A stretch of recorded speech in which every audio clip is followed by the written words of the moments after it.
Hello everyone and welcome to Kimmin vs Evil. We're doing a little bit more of a casual one today, a little bit of a warm-up because we've had a lazy, gorgeous few weeks off, haven't we? And we had some time off. From everything. So we're warming up. Yes. And also just, we came to the end of season 1, which was 6 episodes. Frankenstein being the last one that we did. So ahead of season 2 starting, this is our kind of reintroduction to us and preview of what's coming up this year and what we're going to be looking at too. So yes, it's preview show. If I can manage it and can be bothered, I'm going to be plonking in some really cool trailers for you to have a look at that have certainly got our juices flowing a little bit. We're going to be showing you and telling you what movies you definitely do not want to miss in 2026. A lot of them are horrors. I think they are. I only looked at horrors. I know, me too. It's becoming a horror show. But it's not. We're not exclusively horror. Not exclusively. We just love it. Yeah. But also, do stick to the end because if you do want to win some really good, highly original Kim and M stuff, merchandise, and the Jaws mug that we promised from the Jaws episode, then we will be announcing the winner. Nice and old-fashioned, like a tombola. We're going to pick names from in here. Oh, I used to be addicted to tombolas. Tombola. Yeah. So, I've put episode 7, Teaser Sizzle. I don't know what that is. Tis a sizzle. They call it a sizzle reel, don't they? Yeah. In the industry. When you're in the industry. A sizzle reel. I love it. So maybe this is our sizzle. It is hot stuff. It's hot. Oh, God. Okay, so have a good break though. Had a good one. Very much so. Did some Good. cultural things and hung out with friends and She's been judging. Yeah, I was a judge Well- on the Soho London International Film Festival. Yeah, so Good for you. Yeah, With Neil Marshall, or he was involved. yeah. somehow. He had a film in the competition and is usually a judge, but because he had a film in the competition, couldn't be a judge any longer. So kind of took his place. I think that's a good choice. They had Yeah. to take his place. Right, on with the show. So, welcome to 2026. There's definitely 2, and definitely 3, I think, films that we're going to look at. So I don't know if... Oh, and a TV series. Yeah. Maybe we'll lead with that. So Yes, I know okay. that this will definitely be out by the time the podcast comes out, but it will be over a few weeks. So you've probably heard of it. You might not have done, depends if you're a fan, but Ryan Murphy of many things, Monster, American Horror Story, even Glee. Even Glee. Is bringing out The Beauty from FX on Disney Plus this week. But also it'll be going on for a few weeks. So hopefully we will sort of be streaming the podcast while the show is on a little bit. The reason this jumped out at me, let's face it, he does... I mean, I know it was a trailer and trailers are designed to thrill you and sell the best bits. But what I love about his stuff is that he does do horror and gore and nasty stuff pretty well. He doesn't flinch from it all. But it's very pacey, it's very slick, it's very glamorous, it's camp. I mean, it is really, it's bitchy. It's got that kind of fun, trashy camp element to it and it's very glossy. I mean, it looks expensive. and completely unsubtle as well. Yeah. In everything he does. Yeah, I think he's gay, isn't it? Only a gay horror fan could make something like that. And the other thing is when I watched the trailer, so of course this is a preview, we haven't seen it yet, we're not judging it yet, but based on the trailer, I was like, ding, ding, ding, oh my God, have they copied the substance? Well, I mean... Because it's so similar. Well, this is based on a comic book. It is.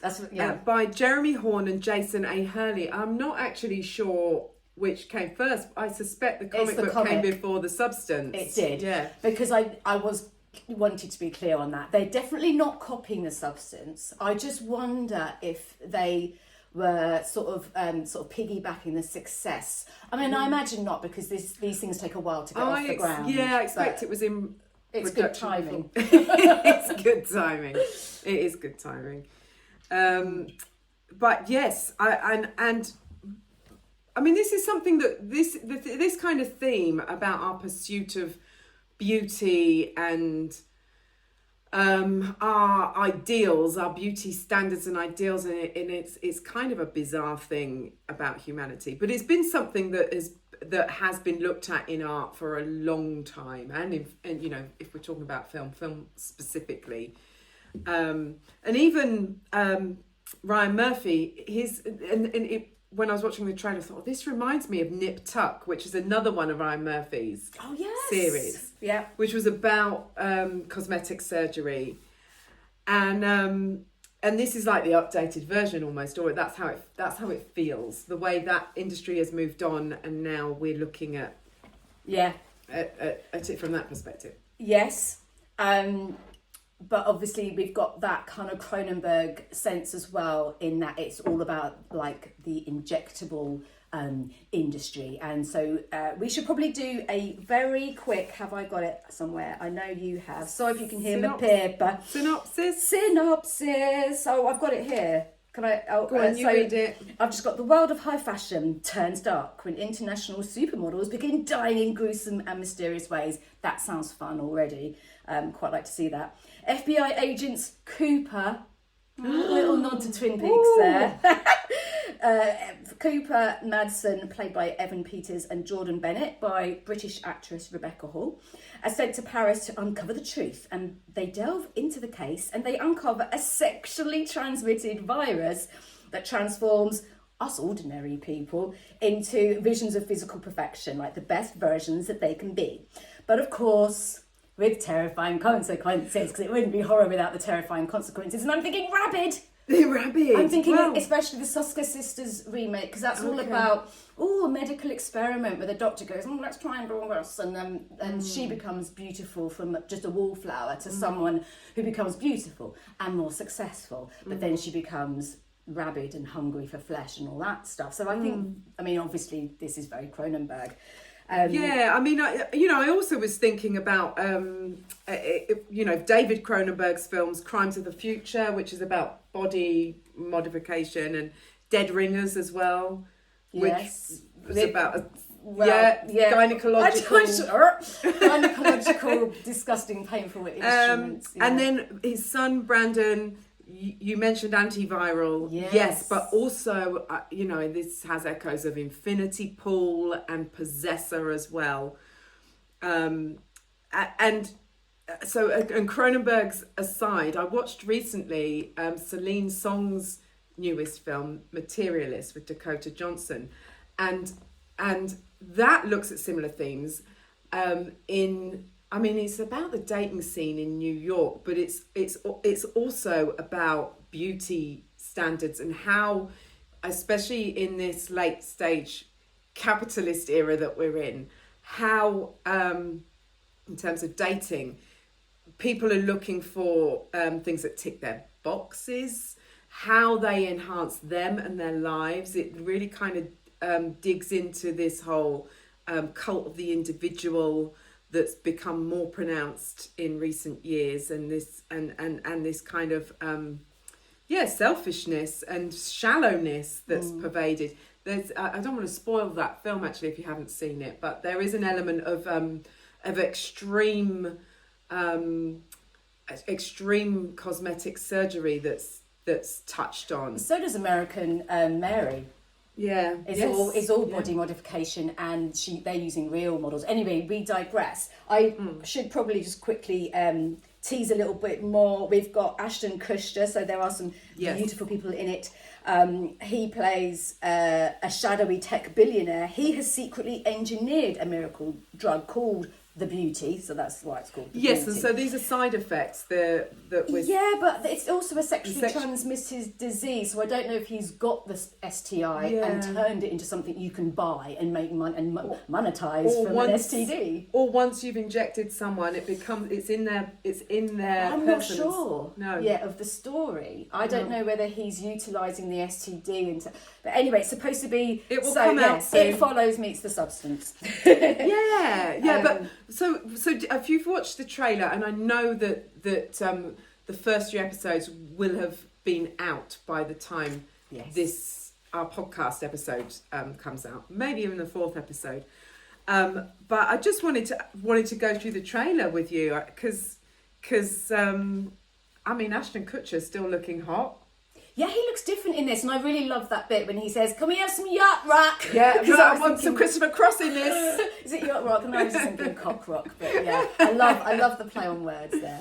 Sorry if I spoiled that for you. No. Did you want to go yacht rock? Yeah, no, I love yacht rock. It's one of my favourite genres. Yeah, me too. And the thought of Christopher Cross in this is a good one.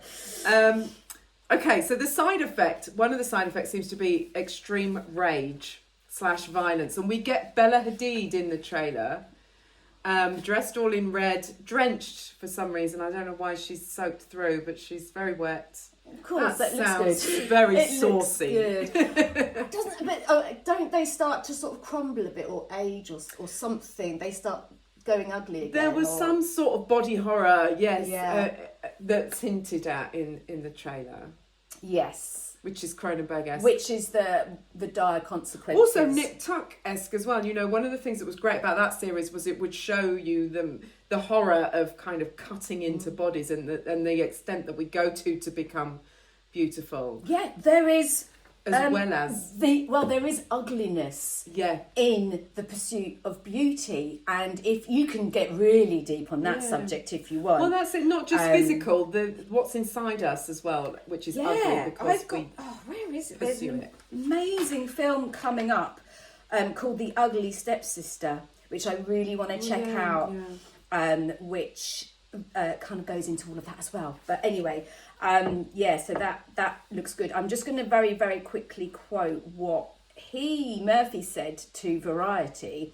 So Ryan Murphy said, "The Beauty is a sci-fi medical show about a new virus that mutates and it's sexually transmitted that turns you into your absolute perfect self. And the question is, how far would you go to be beautiful?" Which I would argue is a centuries old question and a global, international. It's everywhere. Well, and he says it was his take on Ozempic culture, and that I think is a weight loss injection. It is, yeah. Yeah.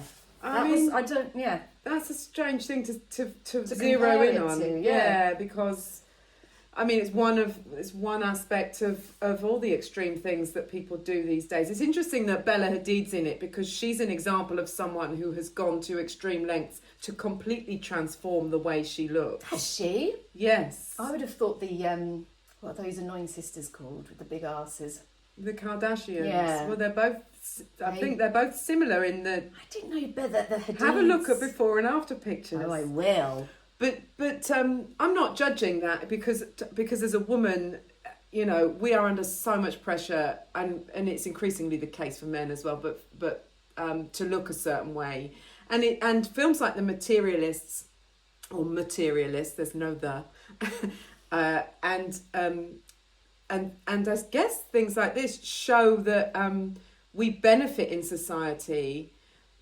Financially, materialistically, success-wise, from looking a certain way. And if you're investing in tweakments, procedures, whatever, you're investing in yourself, your earning capability, and your comfort for the rest of your life. It's a really tricky one, and it's a slippery slope. But I mean, unfortunately, yes, you do often get a certain amount of success with how you look, but all of these themes hopefully will be explored, albeit in a fun, glossy, trashy camp way that Murphy does so well. So I'm going to be keeping an eye on The Beauty. I don't know if it's everyone's cup of tea. We shall find out. Just before we move on, I just just watched the trailer and you mentioned the substance and the parallels here.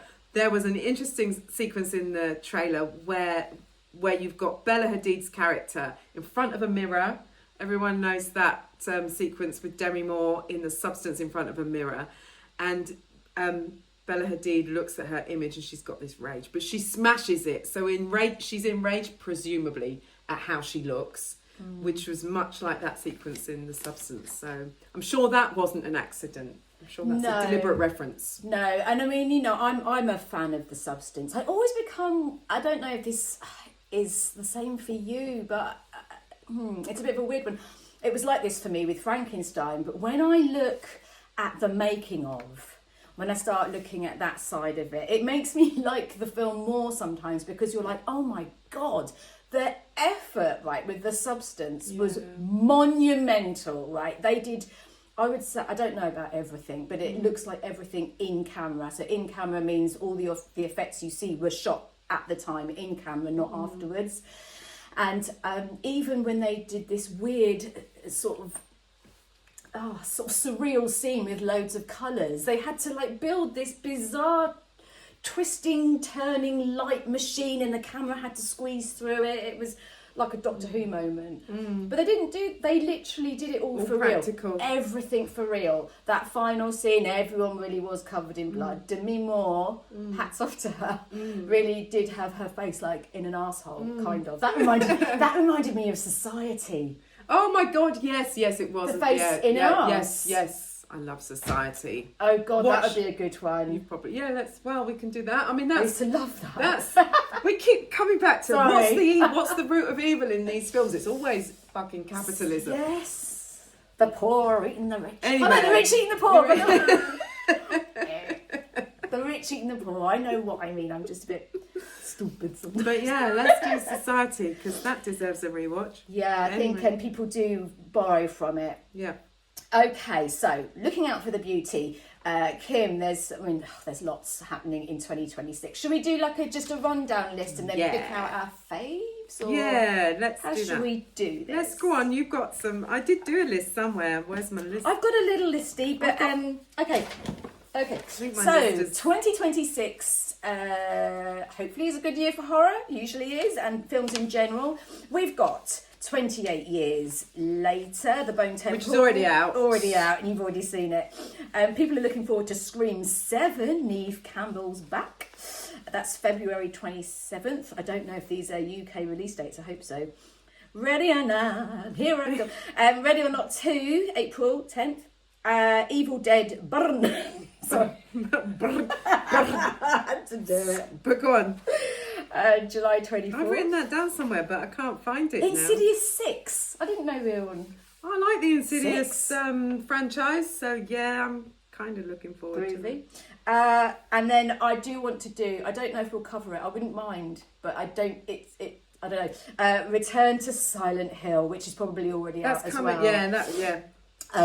And it's the original director from the first Silent Hill, Christophe Gans. And I honestly think it's such an underrated film. Fucking love Silent Hill. I've got it on DVD. I just, honestly, again, that was genius. Do you know, he very well made. Also directed the live action remake of Beauty and the Beast, which when I reviewed that, I know this is controversial because people love the animated version and don't particularly like Disney's Beauty and the Beast. This is and Angela Lansbury's a teacup to the teapot. Oh yeah, they don't particularly like Disney's insistence on remaking everything as live action. But I just want to say I gave it 5 stars. I thought it was brilliant, and Christophe Gans directed that. So why am I thinking of a really, really cool pop video maker?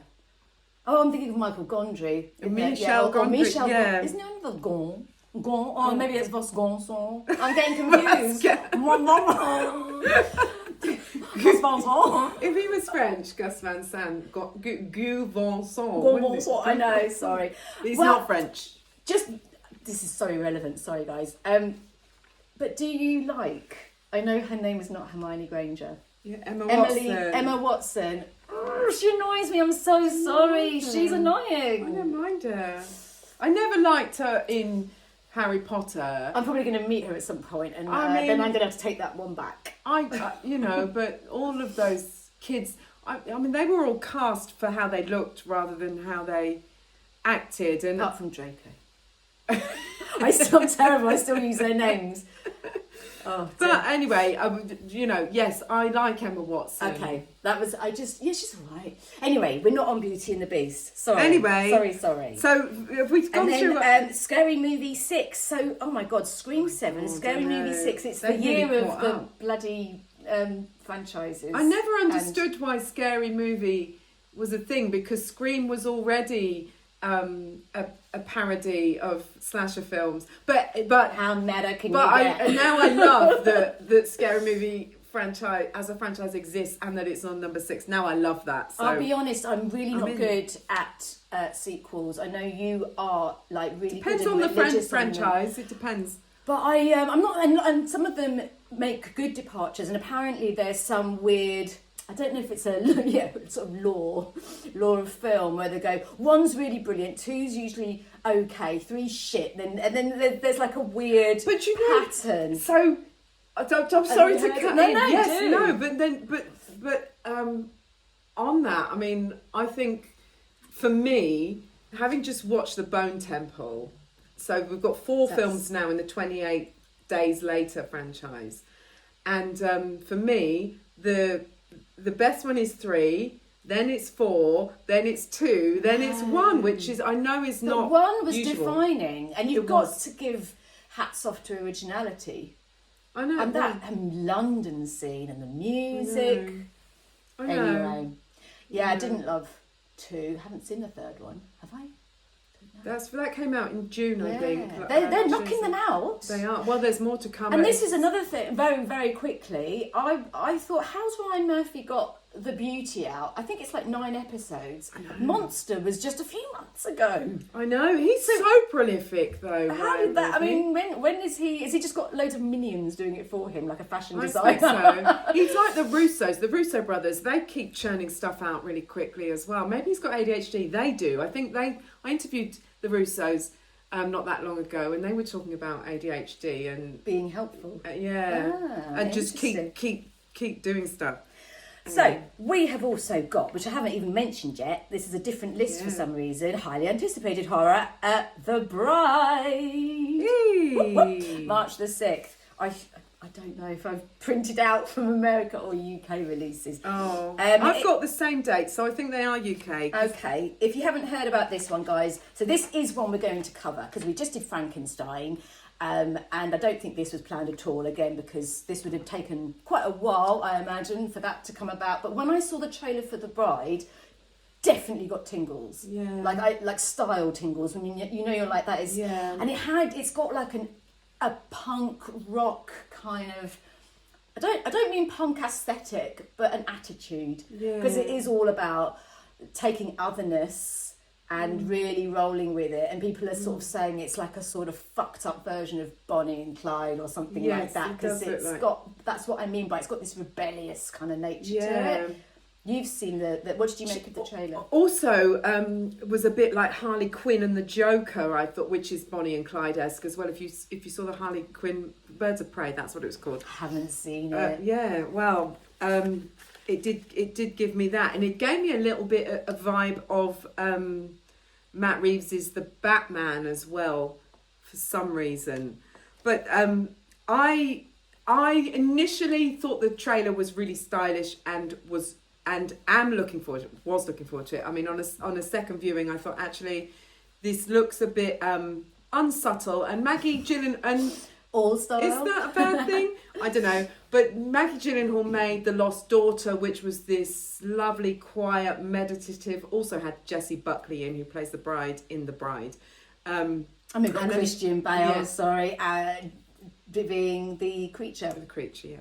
And going back to The Lost Daughter, Olivia Colman. But that was quiet and slow and quite subtle and, yeah, as I say, meditative. And this feels like the other end of the scale, which isn't a bad thing. It's nice to see a director maybe approaching things differently and showing the full breadth of her repertoire.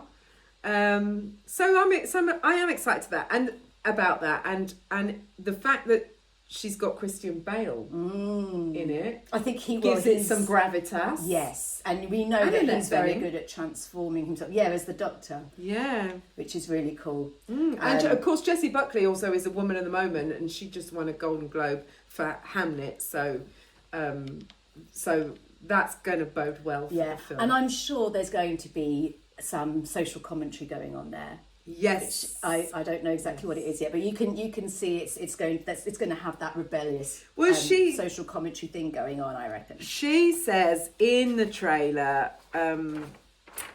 Jessie Buckley's bride. Where's my quotes gone? Oh well, first of all, Christian Bale's monster says the world is a black hole, and I think we're all feeling a bit like this right now. Yeah, it's not surprising that Hollywood is bleak. reflecting this. Yeah, and then she says in the trailer, the corrupt is going to cede. Now you can think of certain world leaders. Yes, I was just we can say it. Yeah, Trumpian America. It's going to be reactionary to that. Yeah. So and she says something about the dead rising. The dead have got something to say, and I am saying it. Yes, I remember that, and I thought I saw a little bit of Thriller dance in the trailer. Yeah. So I don't know if it's going to sort of switch into fantasy mode or whatever, where they're literally like almost rallying round these, not undead, but I suppose reanimated people. Maybe there's more of them in this. I have no idea. But again, it's that a sense of rebellion, maybe rising out of the masses, and that the need that we have for that in society. Yeah, a little bit of possibly true romance. Again, that kind of like romance road trip that starts spiraling out of control. Yes, I thought of True Romance. And God, what's that film with Juliette Lewis and Woody Harrelson? I can't think of the title. He's got funny glasses on, hasn't he? It's Woody Harrelson. Yes, it is, yeah. Can't remember. But I think I know what you mean. Wait, similar. I can't let this go. Okay, you go. You do that, and I will wax on about. So yes, we're looking forward to The Bride. It isn't going to be this time. It's set in the 1930s. Natural Born Killers. Natural Born Killers. Stone, you got it. Yeah. Oh, it's Natural Born Killers. Yeah. Yeah. Anyway. Yes. Beautiful romance gone wrong.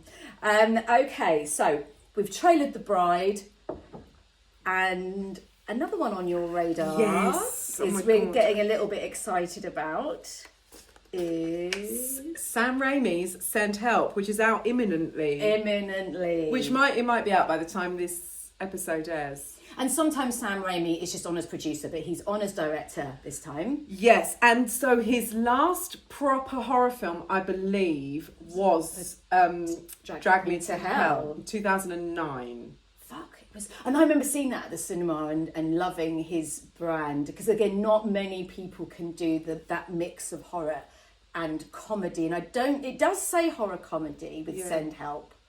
Although the trailer didn't show much comedy. I've heard people say it's really funny. Okay. Whatever that means. I mean, obviously it means they thought it was really funny, but I think think there's going to be biting. It's going to be biting and dark kind of thing. I mean, watching the trailer, trailers obviously, as we know, they're there to sell the sizzle, which is what we're doing in this episode. Because we want you to stick with us this year, because we are going to be covering some phenomenally good movies, old and new. Old and new.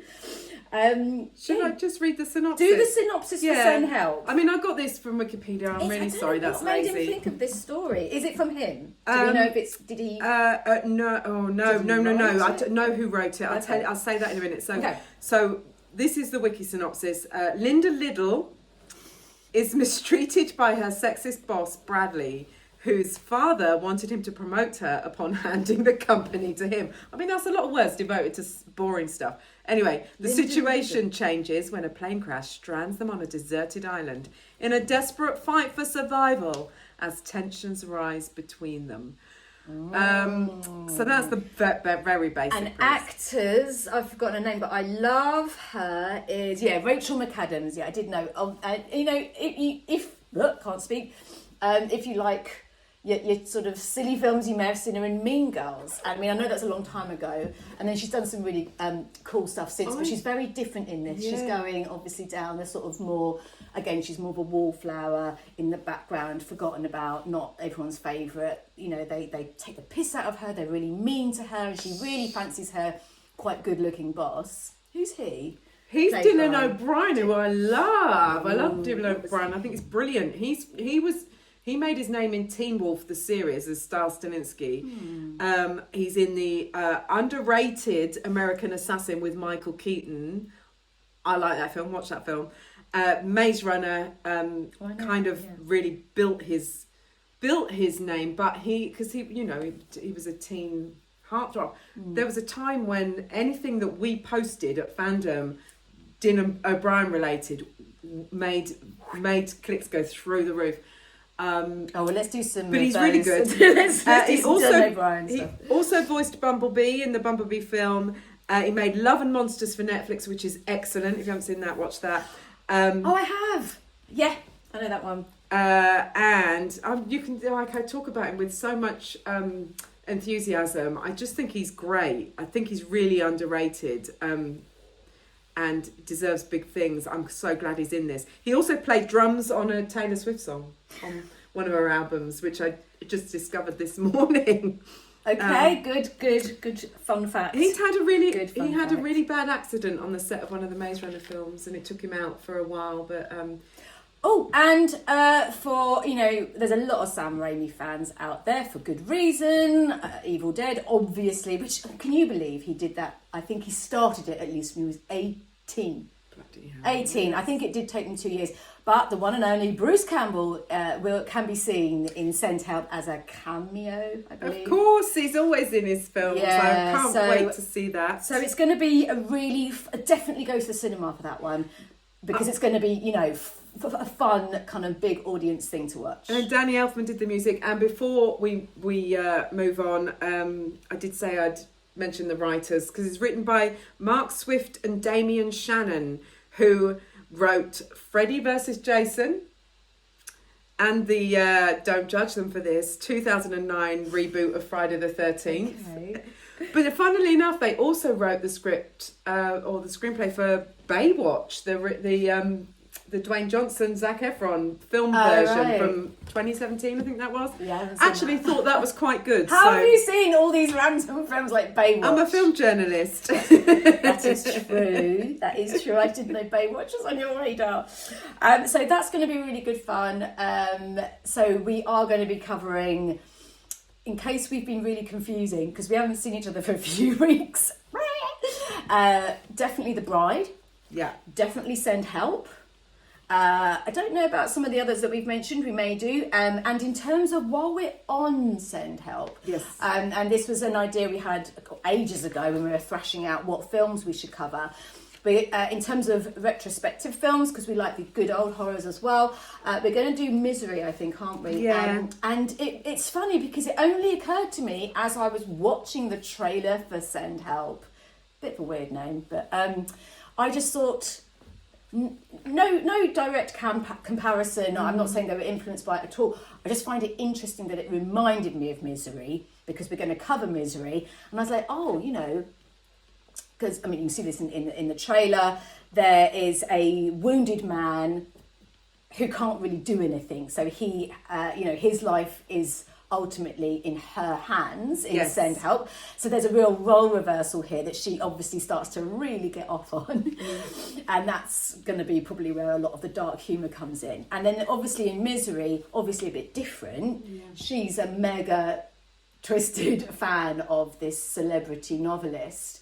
And she purposefully, and he does get wounded accidentally again. And then she purposefully makes him more wounded in order for him to... what's the word? Not being able to live without her. So they need you. And there is a condition, a psychological condition, which is about people who literally kind of wound someone and damage them. Could be physically or psychologically, to make them need them. And I will find out on the pod when we cover it. Boxing Helena. Exactly. Jennifer Lynch's. Exactly. I mean, I love that film. I have a real fondness for it. But it was no one mentions anymore. It was absolutely mauled Julian to Sands. death when it came out. Julian Sands, who died on a mountain, didn't he? Yes. Recently. So did Vanessa, what's her name? Who? She died after skiing. Oh, one of the Redgraves. But she's not a Richardson. Natasha Richardson. Yeah, Liam Neeson's wife. But yeah, Julian Sands went missing, didn't he? He went missing in the mountains, and is he not really? I don't know if they found. I don't know if they found his that's body. really quite sad and weird. Yeah, but yes. Anyway, that's a film that I liked at the time. I knew that people hated it, or critics at least hated it, but it's a really interesting film. And was it Sherilyn Fenn? Art Garfunkel is in it as well. Is he? Garfunkel. What's he doing in that? He's acting. He does acting. He was in a film called Carnal Knowledge, which I watched fairly recently, but that's from, the olden days. But So I'm just thinking, he's at the one with the funny hair. Yeah. Okay. The singer. Yeah, I know what you mean. So yeah. Kim, I know Art Garfunkel. So yeah, I do know a bit about the old Garfunkel. So have we done all the good to look out for?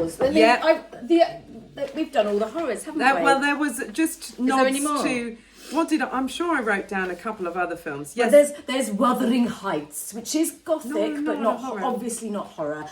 In time, February the 13th, that comes out. I think that's going to pull some surprises because it's people are Emerald already Fennell. discussing it online. Yeah, no, from the casting, the moment they cast those actors, Belordi and who we love, Margot Robbie, they were like, they don't look like they belong in that era. But of course, especially her, she's very beautiful, but quite. I mean, with Barbie. Intervention, presumably, which wasn't that kind of cosmetic intervention wasn't available in the era of Wuthering Heights. But by looking at the